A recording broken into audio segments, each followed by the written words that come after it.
What's the first thing that comes to your mind when you hear the word harem? Is it a scene from a Hollywood movie, filled with scantily clad women in a lavish palace? Is it a place of exotic fantasy and leisure, shrouded in mystery? For most of us, this is the image that has been burned into our minds by a long history of Western art and literature. But what if I told you that this popular image is almost entirely wrong? In reality, the Ottoman harem was one of the most disciplined, most hierarchical, and most powerful institutions of the empire. It was not a playground, but an academy, a center of diplomacy, and a stage for politics where women, through sheer intelligence and strategic maneuvering, could change the course of history. Today, we're going to step inside the real harem and uncover its true secrets. The harem as an institution didn't simply appear out of thin air. Its roots can be traced back to ancient Middle Eastern and Byzantine traditions, where rulers maintained separate living quarters for their families and concubines. The early Ottoman sultans, in the formative years of the empire, often married women from neighboring Turkmen and Byzantine dynasties to secure political alliances. This was a common practice among medieval rulers. However,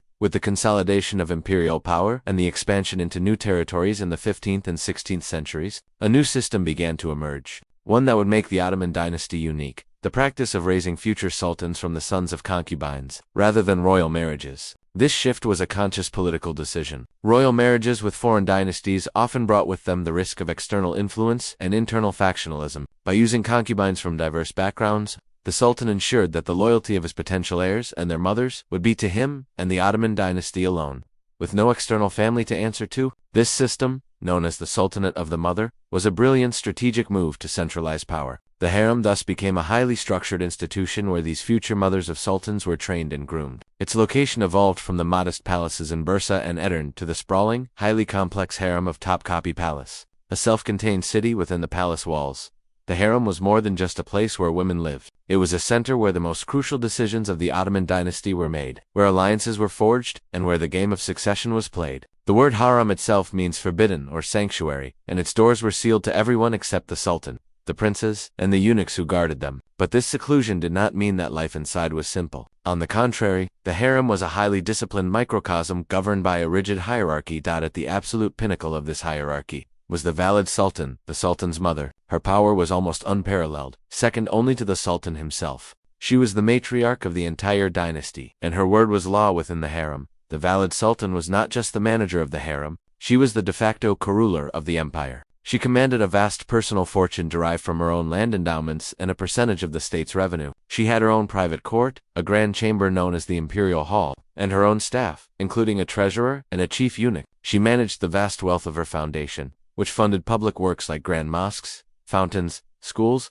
and hospitals, projects that cemented her legacy and influence among the people. She was the one who controlled all access to the Sultan, vetting all requests and petitions before they reached his ears. This made her an indispensable political figure, a gatekeeper to imperial power. Can you imagine a world where the most powerful person in a massive empire is a woman, ruling from behind closed doors? Beneath the Valide Sultan, the hierarchy was meticulously structured. The highest-ranking female was the Haseki Sultan, a title of great symbolic importance, literally meaning favorite consort of the Sultan. This rank was created for Hurrem Sultan, a woman of Slavic origin who broke with tradition by becoming the legal wife of Suleiman the Magnificent. Her political acumen was legendary, and she wielded immense power, influencing the Sultan's decisions on matters of succession and diplomacy. Her rise to power set a dangerous precedent, as it showed that a woman of common origins could reach the pinnacle of power, bypassing the traditional male hierarchy. The title of Haseki was so powerful that after her, it was often used to elevate a sultan's favorite consort to a level of influence far exceeding a regular Khadin. Below the Haseki Sultan were the Khadin,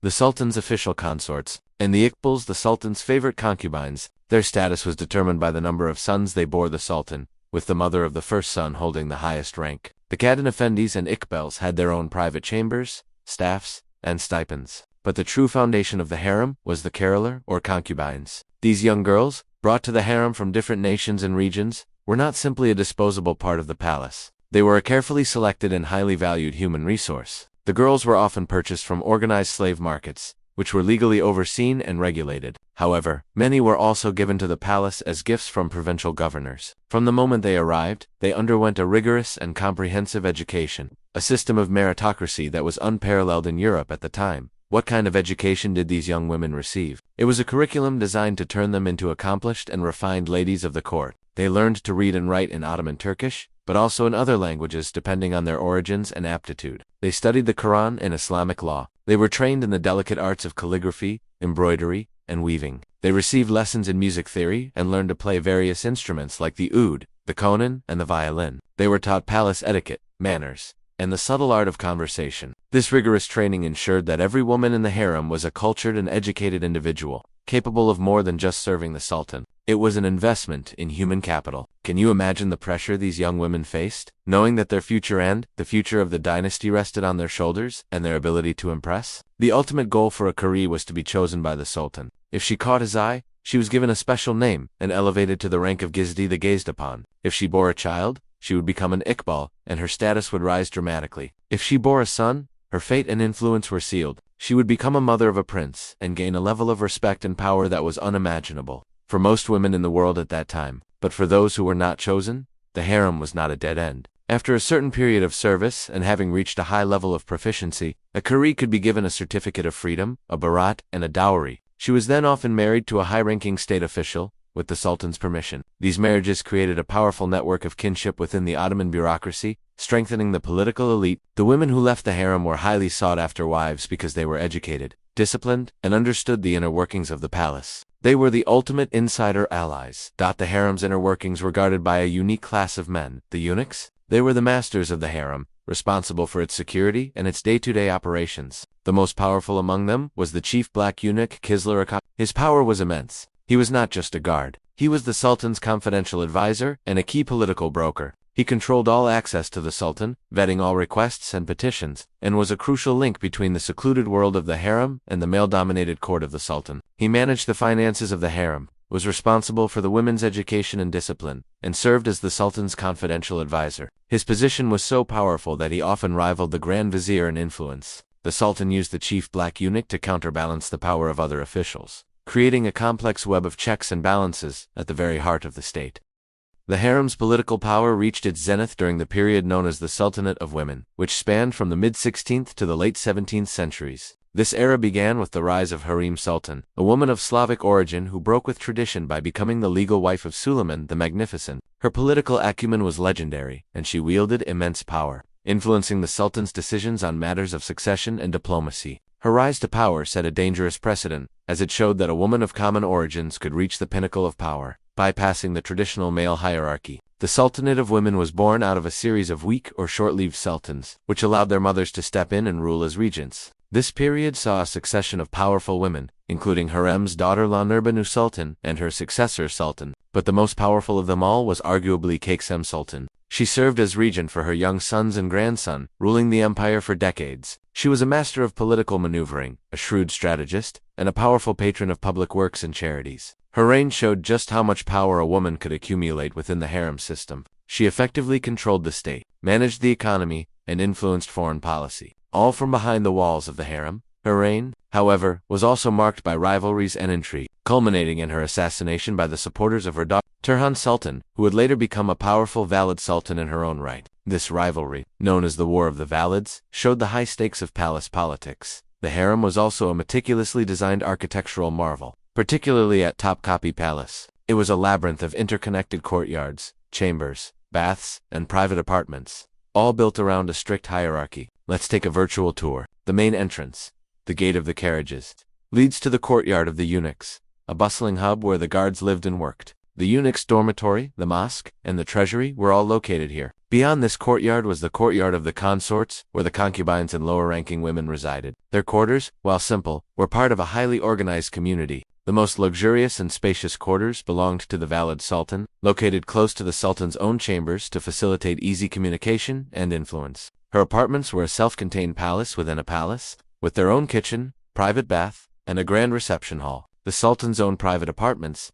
the imperial hall, were the grandest of all, a massive domed room with a throne, a fireplace, and a balcony overlooking the courtyard. This was where the most important ceremonies and receptions took place. The physical design of the harem was a tool of control and power, a secure, fortified institution designed to protect the royal family and maintain a clear separation from the outside world. The daily life of the harem women was anything but idle. It was a well-structured existence with a rigid routine. Their day began early with prayers and proceeded with their studies, lessons in music, dance, and art. They engaged in conversations, wrote poetry, and participated in various forms of leisure, such as storytelling and chess. The harem was a vibrant cultural hub, a place where different languages and traditions from across the vast empire blended together. The women came from diverse backgrounds from Russia, the Caucasus, and Europe, and they brought their unique cultures with them, enriching the fabric of the harem. Their social interactions and personal bonds were often their only source of support and friendship in this isolated world. The harem also had its own elaborate entertainment schedule, with musical performances, poetry readings, and puppet shows, all designed to entertain and educate its inhabitants. The kitchens were immense, a bustling operation where meals for hundreds of people were prepared daily, reflecting the tastes and traditions of the empire's diverse regions. The women's clothing and jewelry were meticulously regulated by their rank, with the Valide Sultan's robes being the most magnificent and elaborate, symbolizing her supreme authority. If you could spend a day in the harem, what art would you want to learn? The harem also served a crucial diplomatic function. While the women did not typically meet foreign dignitaries, they played a vital role in maintaining political alliances through marriage. Princesses of the Ottoman dynasty were often married to powerful viziers and pashas, strengthening the sultan's control over the government. Likewise, high-ranking foreign women, like the wives of ambassadors, would exchange gifts and letters with the Valide Sultan, creating a quiet but influential form of female diplomacy that ran parallel to the official male-dominated state. These relationships could be leveraged to gain intelligence, secure alliances, and influence policy without the fanfare of public negotiations. For example, letters between Valide sultans and European queens and empresses are part of the historical record, showing how these women acted as powerful political agents. The Western fascination with the Ottoman harem began as early as the 16th century but was largely shaped by a profound lack of understanding and an overactive imagination. European travelers and writers had no access to the harem's inner workings, so they filled the void with fantasy. The term seraglio, often used to describe the harem, became a synonym for an exotic palace of sexual indulgence. This image was further cemented by works of art like Jean-Auguste Dominique Ingres paintings, which depicted a mythical, sensual harem that bore little resemblance to reality. Likewise, operas like Mozart's Abduction from the Seraglio solidified these stereotypes in the popular imagination. Travelers like Lady Mary Wortley Montagu, who visited the Ottoman Empire in the early 18th century, were among the few who offered a glimpse of the reality. Noting the women's intelligence and their freedom of movement within their confined world, she observed that harem women were often more powerful and free in their social interactions than European women of the same era. Yet, the popular image of a sex palace persisted, fueled by romantic art, novels, and later Hollywood films that prioritized sensationalism over historical accuracy. This view entirely overlooks the harem's complexity as a family residence, a school, and a political powerhouse. It disregards the hundreds of women who lived and worked there, not as sexual objects, but as talented individuals and members of a highly structured community. Why do you think the sensationalized image of the harem, rather than the true historical one, has endured for so long? In conclusion, the Ottoman harem was far more than a myth. It was a highly organized and vital institution that played a central role in the political,